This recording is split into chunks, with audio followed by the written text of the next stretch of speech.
Hi, this is London Gatch, and I'm so excited to be a part of the Overflow Beyond the Music podcast. Thank you guys so much for listening.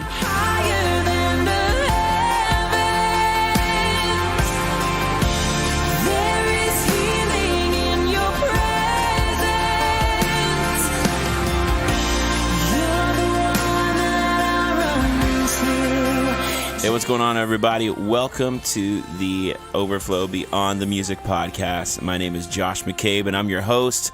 Thank you so much for coming out Thank you so much for downloading and hanging out with us virtually. That is much appreciated. And we've been having a blast with this podcast, and the feedback we got on our couple episodes on mental health really just blew me away. And I'm so glad that we decided to dive into some of those subjects. There was so much audio content that we couldn't get to, and that's a good thing. I mean, there was just so much content that I really wanted to get in there, but we just didn't have enough time to fit it all in. So we will hopefully maybe find a way to use some of that, some of those clips a little bit later in some other episodes, and we'll figure out a way to make it happen. You know, I got to tell you, keeping up with this podcast lately has been a little tough. As I was saying, I just moved to Nashville recently and I've been traveling a fair bit, mostly inside of Canada, although I'm heading to California tonight to do a few shows with my band Caves, which I'm pretty excited about. But it's been interesting just doing interviews in hotel rooms and wherever I can find a room that's going to be quiet enough to catch up with someone over the phone or however that looks. And the editing as well has just been a lot. So we got a lot of content. We got so many different episodes coming up that have actually already been recorded. I really wish I could just release them all for you right now, but you're going to have to stay a little patient because some of these are, wow, all of them are worth waiting for. There's some really great guests coming up and some really great content that I cannot wait to share with all of you guys. As always, the best way to stay in touch with us is through Instagram. That's where we're going to attempt to be the most active as far as social media is concerned. And so you may be wondering when a new episode's coming out. You may be wanting some sneak peeks, or you maybe just want to let us know a guest or an artist you'd love us to have on for a conversation. Social media is great because we can connect with you, our listeners, find out who you are, find out your story, find out if anything in this podcast is really resonating with you. And maybe we'll be taking some questions from you guys. Maybe we'll give you a chance to ask some of your favorite artists or favorite guests, whatever questions you'd like to know about their journey. And we definitely want to open that up for you on the Instagram platform. So here's what you're going to do. You're going to want to go on your Instagram app and you're going to want to type in The Overflow BTM. That's The Overflow BTM. And that's where you will find our little Instagram hub for this podcast. Now, I've been asked a few times lately what I have personally been listening to lately, because one of the great things about the internet and streaming is that we can go check out music that we might not have otherwise, gone to a store and picked up a CD of an artist we've never heard of before. And so I thought I would just take a second and tell you some of the albums that I've been spinning lately. Of course, I'm always spinning podcasts. I love podcasts, or else I wouldn't be doing a podcast. But some of the music I've been listening to, I got to be honest, I've got a little bit of an eclectic palette lately. So get ready for this one. So here, my number one that I've been spinning a lot lately is the new Bethel Music album called Victory Is Yours. It's so great. I mean, my favorite song on it is a song called Promises Never Fail. And it's really been speaking to me personally, really encouraging me. And it was actually when we moved here, we went to church on our first Sunday, and this song was being led, and the album hadn't come out yet. And the bridge just says, "I am standing on every promise you have made. I will see it come to pass in your name, in your name." And that spoke to me in a way that I cannot even describe. And I just love how songs have the ability to really just say what our heart is feeling and really just resonate. So that album for me has been huge right now. It's called Victory Is Yours by Bethel, and you can listen to that wherever you listen to music, whether you're a buyer or a streamer, or maybe you're old school and still love the old compact disc. That's cool with me too, man. It's convenient and well, maybe not convenient. It's I guess reliable. You don't need internet for that. So whatever you want to listen to it on, make sure you go check out Bethel Music's The Victory Is Yours. All right, the other album I've been getting into lately, I listened to another podcast that featured John Cooper of Skillet being interviewed and talking about a ton of different things, everything from scripture and faith and kind of that weird balance of being a Christian band but being accepted by the mainstream world. And it was kind of all in promotion for his new album from his side project called Fight the Fury. And I got to tell you, it reignited the metal kid in me. I dig it. It is heavy. It's hardcore. It's, I don't know. I guess don't want to use the wrong word to describe it because people can be a little bit protective of their genres. I find the artists usually don't really care what you call it, but some people, the fans, they care what you call it. But it is heavy. We'll say that. It is real heavy. Lyrically, instrumentally, love it. John Cooper just delivers on Fight the Fury, and they're going to be heading out on tour where John's doing double duty, opening up for Breaking Benjamin. You'll be Breaking Benjamin, Skillet, Under Oath, and Fight the Fury. It's going to be a great, great tour. So if you're a rock fan, you make sure you check that out. It's going to be a good time. Now, the third might surprise you a little bit because I don't know. I don't know what's happened to me lately, but I've got to say I've become a little bit of a fan of country music. Just saying. And while this artist may be defined more as pop lately than country, man, I am digging Thomas Rhett. I love his stuff. I think he's such a great songwriter. I think it's catchy. And I got to tell you, this podcast is not just for music that we would put in the CCM bubble. This podcast is for music that, in telling stories of artists and their faith journey. And, I'll be honest, I don't know Thomas Rhett personally. I know he's a man of faith, and I've heard amazing things about him. His songs are awesome, super catchy. And, maybe one day we'll get him on the podcast to talk a little bit about his faith journey. But I want to remind you, this podcast was always started that it wouldn't just be about Christian music and Christian musicians, but this podcast would go beyond the music and would get into the lives and the journey of artists. And because I really believe once you understand an artist's journey, you'll understand more about the music that they write. And maybe one day we'll have somebody on who maybe used to be involved in church or a worship leader or whatever and left the church and hear more about that struggle of faith and where they're at now, because sometimes I think we're really quick to point the finger and judge somebody's journey without ever hearing their story. So I really am just looking forward to diving into some really unique things on this podcast, and I really, really thank you for joining me on that journey as well. It's enough of my rambling, though, because we have an incredible guest this week. And I first became aware of this guest. Her name's London Gatch when I was attending Elevation Church in Toronto for about a year. And she was one of the main worship leaders with Elevation Worship and a significant writer with them as well. And just has an incredible voice, an incredible story. And I learned a lot about her journey that I had no idea about before we got a chance to chat in this interview. So let's head on in there. Let's head to our interview portion. This is myself. My name's Josh McCabe, in case you forgot, with London Gatch here on the Overflow Beyond the Music podcast.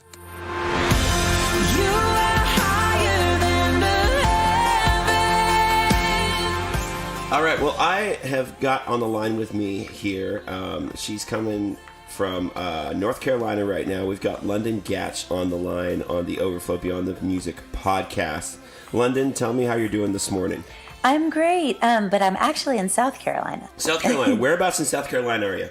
South Carolina. So you're probably thinking that my husband and I, we were living in Charlotte, North Carolina for about 8 years, but we are back home in Charleston, South Carolina. Oh, wonderful. And well, so, when your PR person, who's amazing, they do amazing work over there. Yes, so sweet. When she told me you would be coming from the Carolinas, I got my Carolinas confused. And, it's totally fine. And I'll be honest, I think South Carolina might be my favorite because I feel like they do, I don't know, I could be wrong. I feel like they do ribs better the further south you get. That's funny. Well, my husband would be a better person to talk to about ribs. I'm a good Jewish girl, so I don't eat pork. Yeah, okay. But and I kind of just dabble in meat, sort of. I'm very pregnant, so my pregnant self has been craving meat a lot more than my normal self. But Yeah. yes, but I hear our barbecue and ribs are amazing. Well, here's the funny thing. I'm from Canada, and we have like different phrasings for things, and when I say barbecue, I think of the actual grill. But I've been told in the South, no, that's grilling. Like hamburgers and hot dogs, or Oh yeah, like, that's grilling. Yeah. that's grilling. Barbecue Yes. is like the smoker and the whole like shebang, right? Right. Well, I guess just when I think of barbecue, I think of this is probably terrible, but I just think of going to a restaurant where they serve barbecue and it's usually like pulled pork, Yeah, yeah. or It's something that's out of limits. yeah, or I mean, barbecue chicken is delicious for me, but yeah. My husband is obsessed with barbecue, though. Oh, that's Barbecue, good. he likes the meat and the collard greens and anything very southern. Barbecue and sides, he loves it. Well, guitars and barbecue for your husband, I feel like we'd be really good Yes, friends. exactly. Well, I want to ask more about your heritage in a minute, but you were Yes. telling me you're 7 months pregnant right now. Yes. So I am currently a few days away from 30 weeks. Okay. So we are, it's really starting to sink in now that we are about to have a second child outside of my body that we have to take care of. Yeah. But so excited. We have a daughter who is 20 months, and I'm not getting any younger, so we said let's just pop out a couple right in a row. Yeah. And it has just been so magical watching her grow up these past 20 months, and she has the sweetest personality. She has a sense of humor. I mean, I'm every single day she entertains us. I mean, we don't even need TV anymore. She's like the Yeah. best source of entertainment. Yeah. So the fact that we're having a second daughter, we are just over the moon excited about it. And it's been just like really cool too, because we're about to release this album, and so it kind of feels like we're birthing something. I'm birthing something in the physical and in the spiritual, I feel like. Wow. Yeah. And that actually got prophesied over our family for 2019. So that was exciting. I don't know, That's just so an incredible. exciting thing to look forward to. So yeah. Well, lots of good changes, and like, and Yes. I'm really excited because I've been able to hear some of the music you've released already, and we'll talk a little bit about that at the end. But tell me about growing up, because you mentioned, you hinted at it, your heritage and being a Jewish descent and Jewish heritage, and Yes. tell me a little bit about that, and I guess, for like lack of better terms, tell me how all that works, and how that relates to your life, and sort of where that all comes from. Yeah, so I identify as a Jewish believer or a Messianic Jew, and basically for me, I grew up. My father was born Jewish, and my mother converted to Judaism when they got married. My mother was raised Christian, and so she converted, and so I have two Jewish parents. They had me, they had my little sister, and a few years in, my mom just really felt like something was missing, and so I had that conversation with my dad, and from what I hear, it was a really really tough conversation. That I know I promised to raise our girls Jewish, but I really want to teach them about Jesus, and I want them to know what I believe. And so my dad, he had a really hard time with that. Yeah. And so my dad was a runner. I say was because I lost my dad to cancer when I was 20. So he passed away in 2004. I can't do the math, so it's been a while now. And so my dad was a runner, and we grew up near the beach in Charleston, and so he would love to run on the beach. And he went for a run one day, and he prayed, God, my family, some crazy stuff is happening in my family right now, and I don't agree with what my wife is saying, and I don't want to break up our family. I love my kids, I love my wife. I need your guidance. I need you to reveal yourself to me. And over the next few months, my dad, told us that the Lord just started to reveal himself to my dad in miraculous ways. Whether it was sending people in his life for the first time, share about their faith in Jesus. Yeshua is his Hebrew name. Even down to the fact that my dad loved to listen to music in his car, and his stereo in his car had actually blown, and he couldn't get, I'm really going to date this, he couldn't get any of his tapes to play in his car. And so he actually had a few Billy Graham tapes that a friend of his had just given to him, and it was the only tape that he could find that would play in his car. And his story was that Billy Graham's voice was speaking to him like out of a tiny little speaker right next to his ear.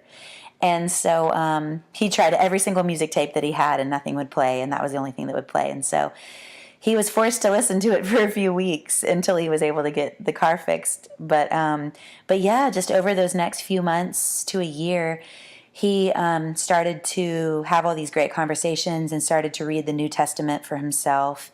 And then I was going to say legend has it, but story has it that he returned to the beach and got on his knees and asked Jesus, Yeshua, into his heart for himself. And so thus started a very, very interesting and cool journey for our family.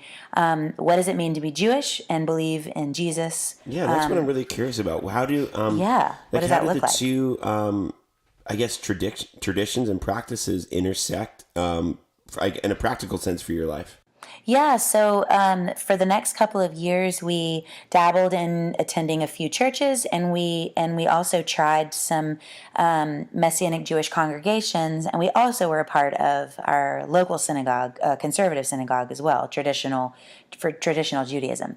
And I was in Hebrew school at the time, studying for my bat mitzvah, and also, attending church and learning about Jesus. And so it was really, really fun, but also hard at times to kind of get the best of both cultures.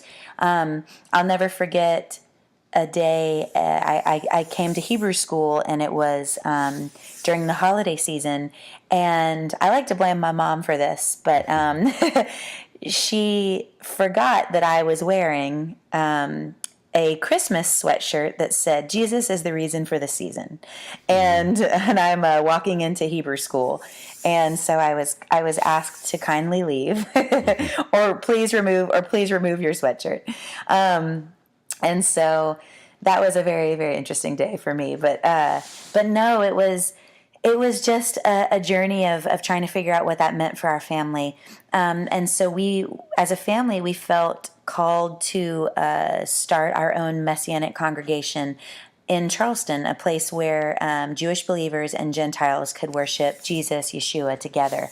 And so for years, our family, we were the leaders of this little congregation.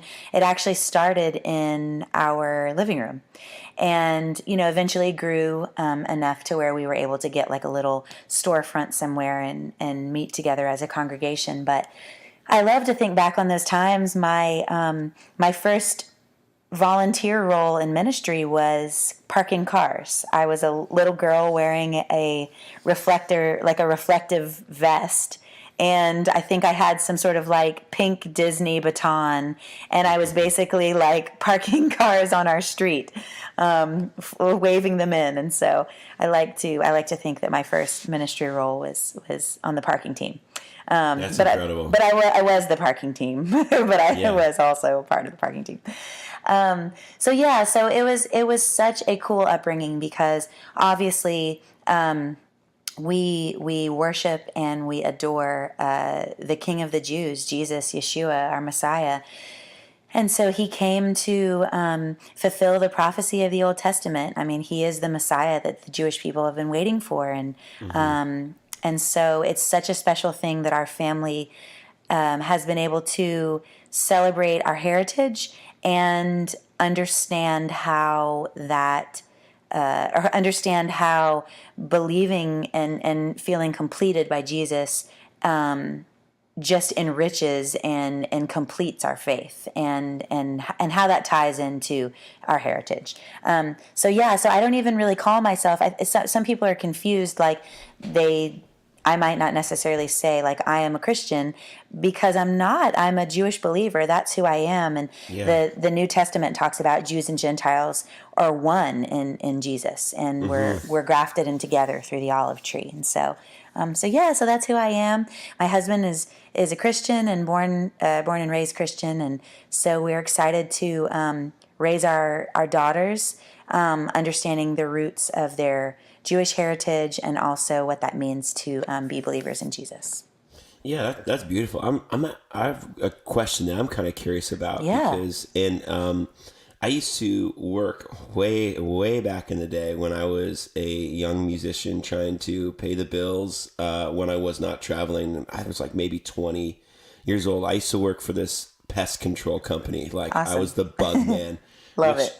Which I mean was awesome because it That's gave a me challenging job. I mean, you probably had to crawl in some very scary places. Oh, there's a reason why there's certain restaurants and parts of town in Toronto I will not eat at. Oh my goodness. I know too much and I don't, we're not going to go down there right now, but one of the downsides was having to pick up my wife for our first date in a truck that has pest control all over the side of it. But That's funny. I guess it worked out. But the owner of the company, he was a devout Jew and a very traditional Jew in the sense that, as you know, I think sundown on Friday, all the way through the Sabbath was adhered to. Right. He wasn't even able to pick up a phone. Yeah. And I remember one time I got a call, or my dad or someone got a call because my dad had also worked for the company. And we're thinking, isn't it your Sabbath? And he says, well, no, I'm not holding the phone. I had the taxi driver call it, and I'm on speakerphone, so technically I'm okay. Wow. Yeah. Hardcore. It was hardcore. So is there any aspects of the law or the Sabbath or any of those really traditional aspects that have made their way into your spiritual journey? Well, yeah. I mean, like I mentioned at the beginning of our conversation, one thing that I've always felt pretty strongly about was keeping kosher in, is the best that I can. And I don't mean like I have separate dishes or anything like that in my house for milk and meat, but I just feel that, as a Jewish woman, it's a good witness for me to be kosher, to not eat pork, and some other things. And I feel like that, just gives me an opportunity and also to celebrate high holy days like fasting on Yom Kippur. I'm not fasting for my salvation. I'm not fasting to be written in the book of life that day, but I am fasting to honor my heritage, right, and so that I'm able to have a very real conversation with a Jewish person and a traditional Jewish person who doesn't believe in Jesus and say, believing in Jesus doesn't make you not Jewish anymore. It just completes you. It makes you more Jewish than ever.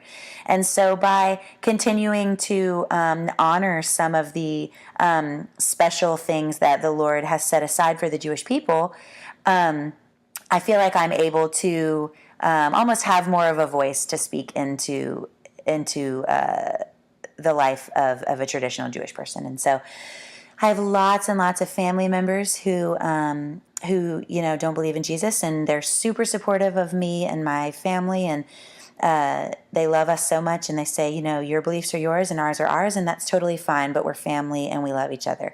And I'm super blessed and very lucky to have that experience with my family. But yeah, it's for me, honestly, it's just been just such a fun way to grow up, to get to really understand, Jesus was Jewish, and that's the culture that he was raised in. Right. And so any glimpse into that, into understanding him better is special to me. Well, I think that's really special because that's what we see in the New Testament, where the apostles would go into those cultures and honor those cultures, but yet show them the completion of it. Exactly. And be the light to that. So that's something that I wonder if we kind of can lose a little bit in the modern church, that we can almost become so preoccupied with converting atheists or agnostics that there's a whole lot of people who are almost there that need to hear about the completion of their faith. Yes, totally.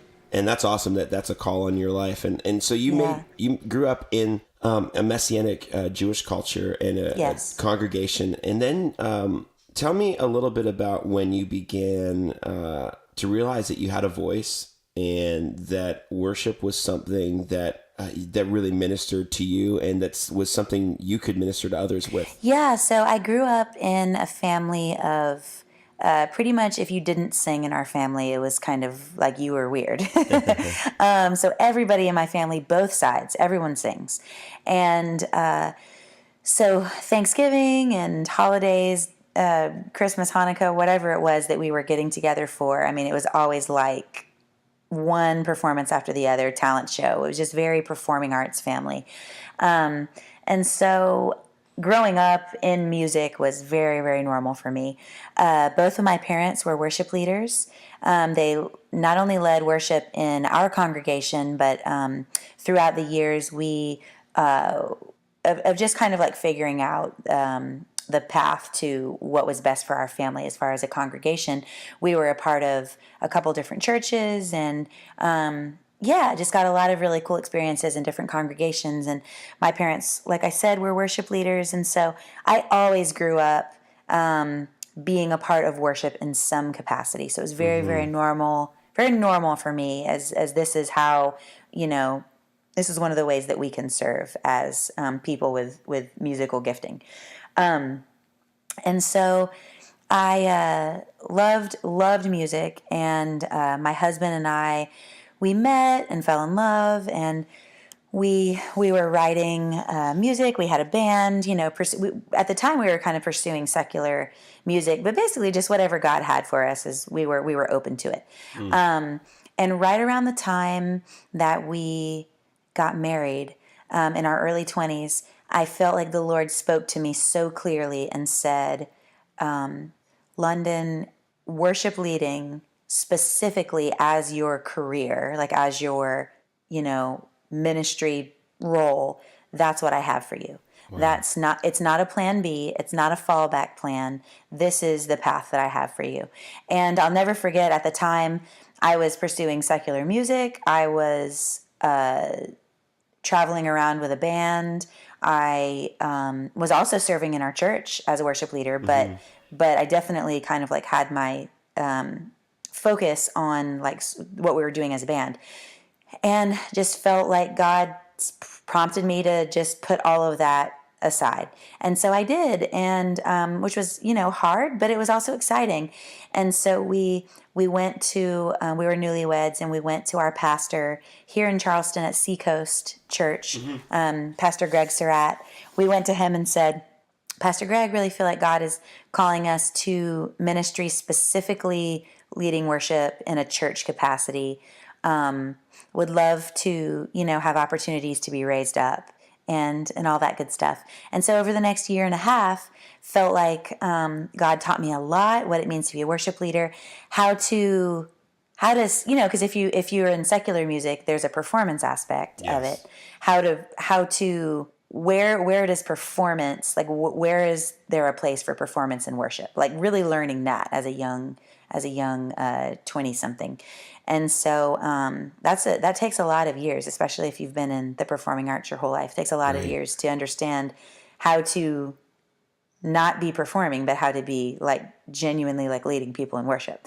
And so, just had some invaluable experience and life lessons. And about a year and a half into that, we had the opportunity to go on staff at Elevation Church with our current pastor and church's blessing. They sent us off in love, and we were up in Charlotte, a part of Elevation Worship for 8 years, and then got pregnant with our daughter Tilly, and felt really, really strongly that the Lord said, I am preparing you for something new, and you're about to step into a new season. And so my husband and I were like, well, yeah, of course, parenthood, motherhood. Right. That's the new season. we're ready. We're excited. But it became very clear to us on the same day, at the exact same time, we feel like the Lord spoke to both of us and said, I need you to step away from your position at Elevation. And that was probably, if not the hardest decision, one of the hardest decisions of our lives. Especially being 7.5 months pregnant. Who quits their job and then has their husband quit his job too? It was like craziness. Well, I'll tell you, this guy did that as well. So I completely Oh, so you relate. can relate. I'm so glad. Except we had 2 kids at the time. And Oh man! And then the Lord told us to move to Nashville, Tennessee from Toronto. Wow! And we're still sitting here, kind of going, God, why are we here? But yes, but there's like a healthy anticipation, right? Yeah. Were totally. there, as you were doing that and kind of getting ready to transition, what were the things that just kept you going? For us, it would be little.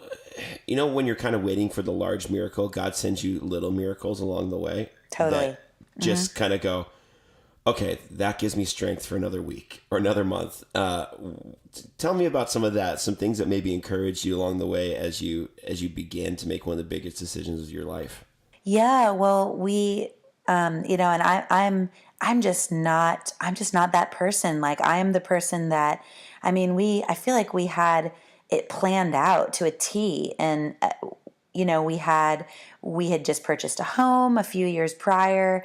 We had the nursery all set up. We had a little tiny, nest egg savings account ready for becoming parents. We were just Right. like, I just felt like we had, followed this little checklist of how to prepare yourself to be a parent.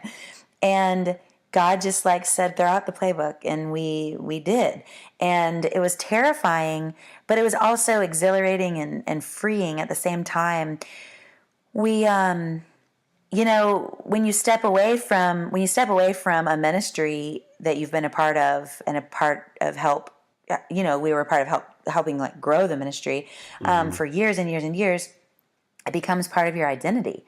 And so stepping away from that, not being able to anticipate, is this going to be received well? Are we going to feel cut off from a lot of our community? What is this going to be like? It's really, really scary. And so, and especially being big and pregnant and emotional, that's the last thing you want to do is add more emotion to the mix. But, even though parts of it were so hard and parts of it were probably one of the hardest things that we've ever walked through in our marriage and in our lives, honestly, God just gave us such an overwhelming sense of peace and freedom.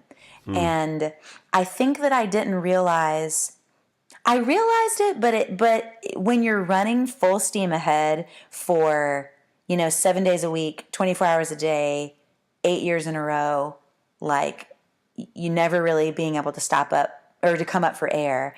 Yeah. Ministry is messy. It's just busy and it's messy. And I think I didn't realize how much I needed to take a break, how much I needed to rest.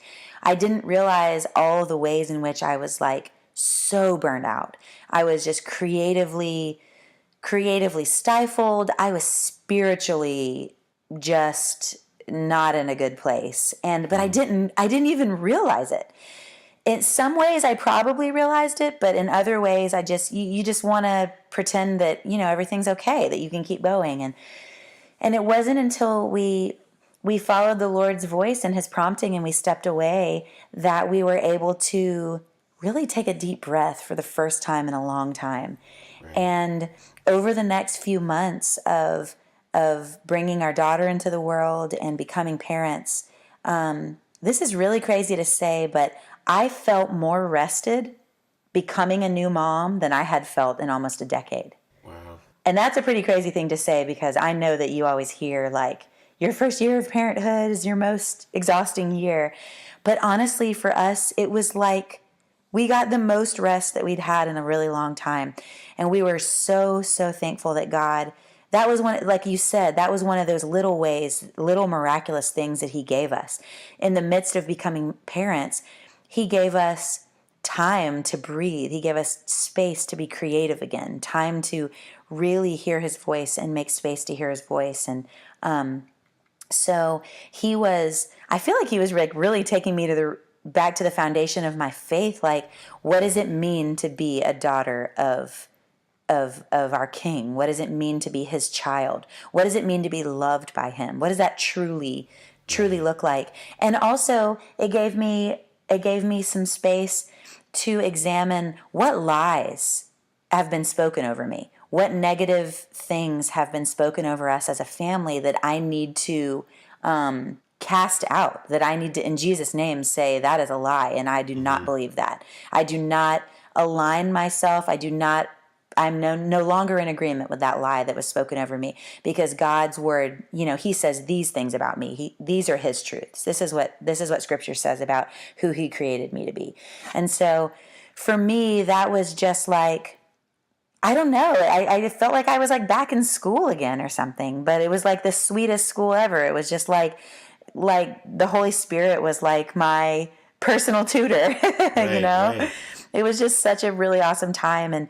And bringing our first child into the world, there's nothing like realizing how much you can love another human and then trying to fathom how much more our Heavenly Father loves us. It's just mind-blowing. I mean, holding my daughter and knowing you, I mean, you are actually my heart living outside of my body. I could not love you anymore if I tried. Every single day I love you more and more. And I can't even believe that God's love for me and love for my daughter and love for my husband, I can't even believe how much more he loves us, because he is love. He is the definition of love.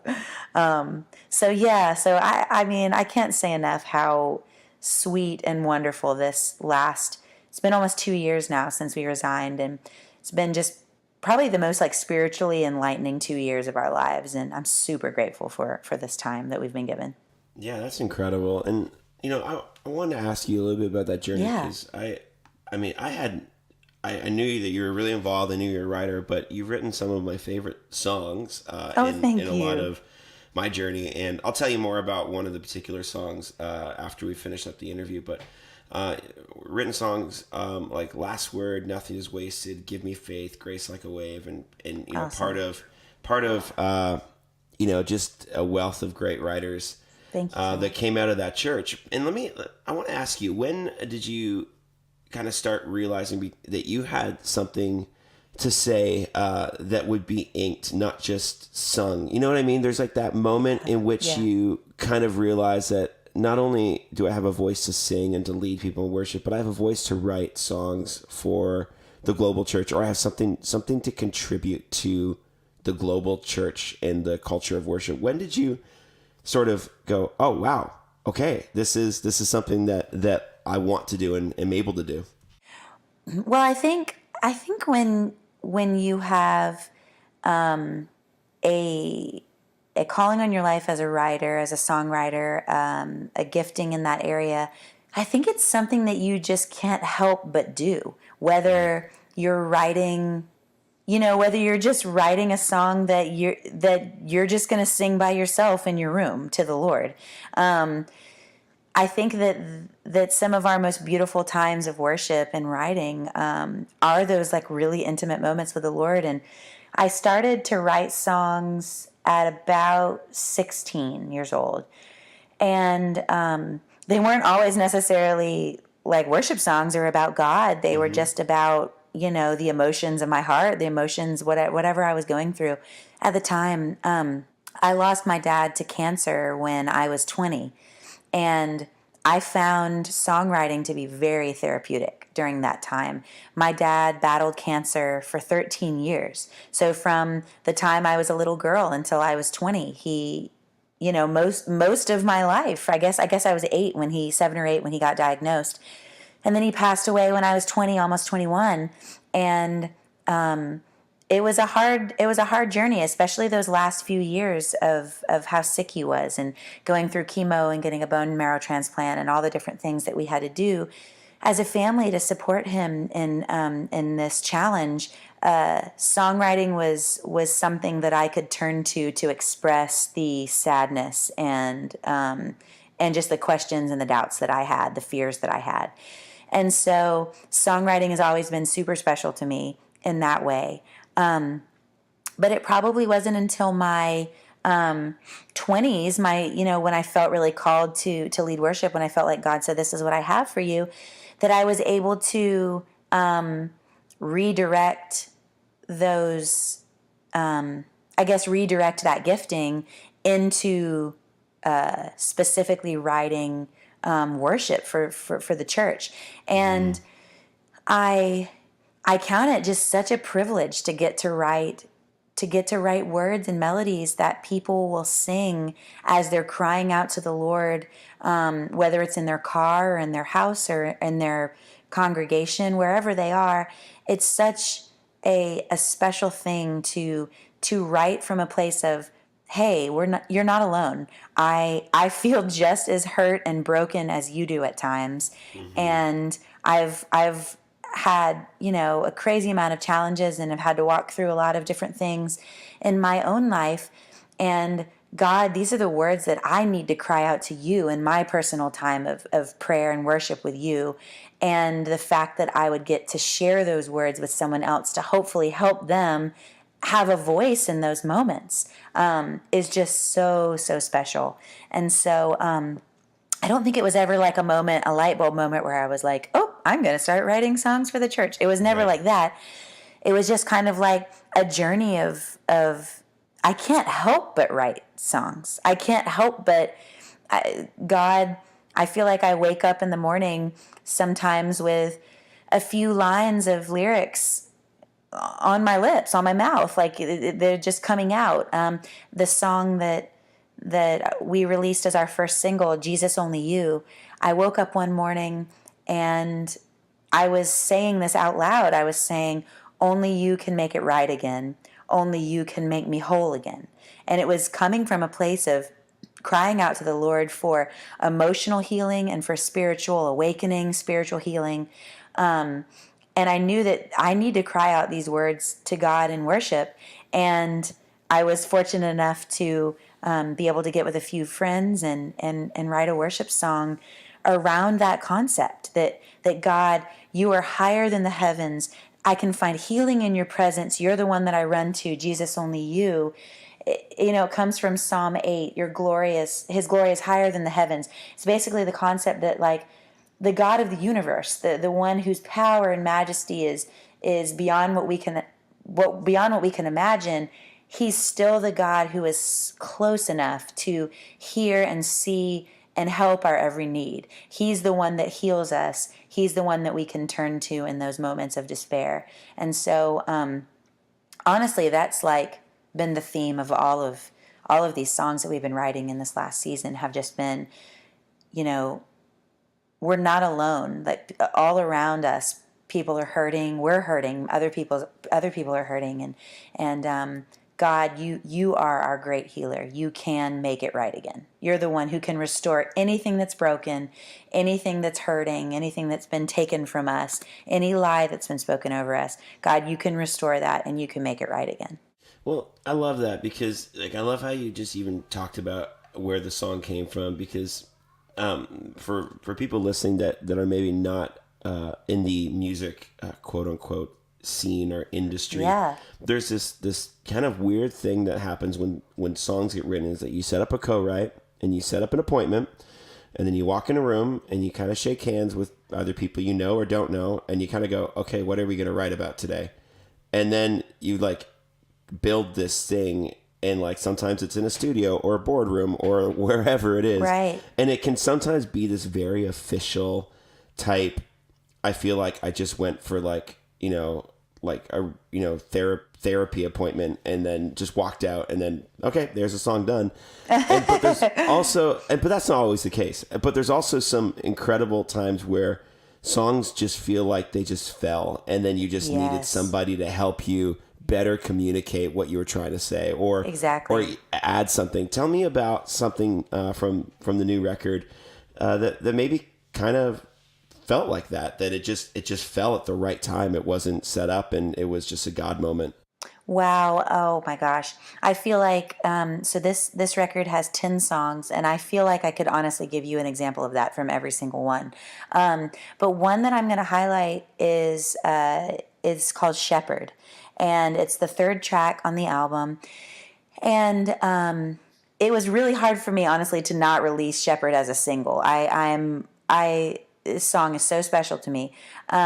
But we made the decision, let's just save it for the album release. So that song is the prime example of what you were just saying. Basically went through a really, really hard moment during our transition, and without getting into the details of it, felt like the Lord put the psalm, "The Lord is my shepherd, I shall not want," that Psalm 23, and just put that on my heart. And I mean, I couldn't stop singing it, like saying it, singing it. We actually grew up in our congregation. We had a version of that psalm that could just be sung straight through, like it was put to melody. And so I couldn't stop singing it, like this old melody from when I was younger. And I couldn't stop thinking about it. I couldn't stop thinking about sermons that had been preached on this passage. And little did I know that the very next day I was going to go through something that I needed those words to get through so bad. And I'll never forget, it was just like one of the most God-ordained things that's ever happened to me, where I knew immediately, that's why you've put this passage on my heart, and why I can't get it out of my head, why I've been reflecting on it for the last 24 hours. It's because I need it desperately in this moment. And so it was very significant for me. And this entire writing process of writing for this album, I have been like so desperate to write a song based out of that experience and out of that chapter. And it's so funny. It wasn't until the very last writing session that we had, like actually scheduled on the books for this project, that a song about that psalm came to life. And it's called Shepherd. And Brian Fowler and Lindsay Sweat, two amazing writers who actually got to co-write a few songs on this record with, have become great friends of ours, and just super, super talented, wonderful, genuinely sincere, wonderful people. Got in a room with them, and I'll never forget, like, I remember Lindsay brought in an idea, I brought in some stuff, Brian had some stuff, and as we were starting, I said, oh my gosh, this is the moment.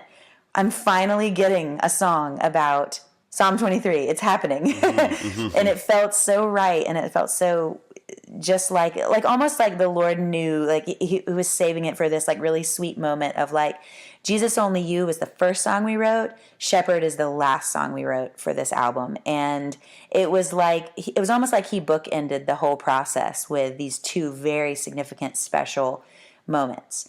And so, Shepherd is basically just like, it's almost just like a thank you to the Lord for, you are the one that has led me out of the darkness, and you have guided me every step of the way, and you have restored and refreshed my soul, and you have given me a place to feel safe.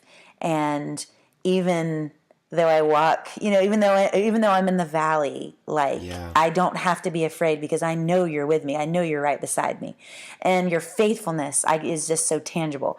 And so, anyways, the song is super, super special.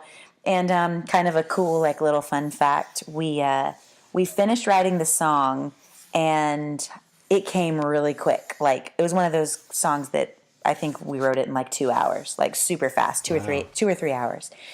And we were kind of all just like sitting there, almost like, did this just happen? Like, it was just so profound and so special for all three of us that Brian said, get on the mic and let's just record your vocal right now. And so we literally wrote the song, and then I just walked right up to the mic and tracked my vocals. So the vocal that we have on the album is the like vocal that was the rough, kind of like the rough recording of your demo, you know, and then you go back in the studio and you re-record it. Well, that did not happen. It was just raw, very emotional. I was like fighting back tears a lot while singing it. And that was it. And so anyways, all that to say that was a super, super special writing experience for me. That's just an incredible story, because your new album, New Stories, it's out now. You can download on iTunes. You can stream it. One of the things I think is just super important, because some people are like, I don't know what to do with a CD anymore. Right. Or you know, I have a streaming platform. I want to encourage our listeners to either go purchase a CD or go get it on iTunes and make the purchase to invest in the ministry of London Gatch. But then, you know, if it's more convenient, just save it to your Spotify thing as well. Totally. But go purchase it and support the ministry, and we really believe in that. And I usually ask the artist to give us a song to close out the conversation, but I feel like we just really need to close this conversation with the song Shepherd. Thank you. Because if it bookends your album, I feel like it's going to bookend this conversation pretty well as well. So I want to thank you so much, London. Thank you so much for hanging out with us today on the Beyond the Music podcast. My pleasure. Thank you. And I cannot wait to fully dive into this album a little bit more. And so closing this off, this is Shepherd by London Gatch here on the Beyond the Music podcast. You planted me a seed of passion and vision of beautiful things you dream for me. Huge thank you again to our guest today, London Gatch. Thank you for joining us on the Beyond the Music podcast. I'm your host, Josh McCabe. Thanks for listening. Make sure you check out the show notes for some playlists, some links, and some other great content. We'll see you again next time.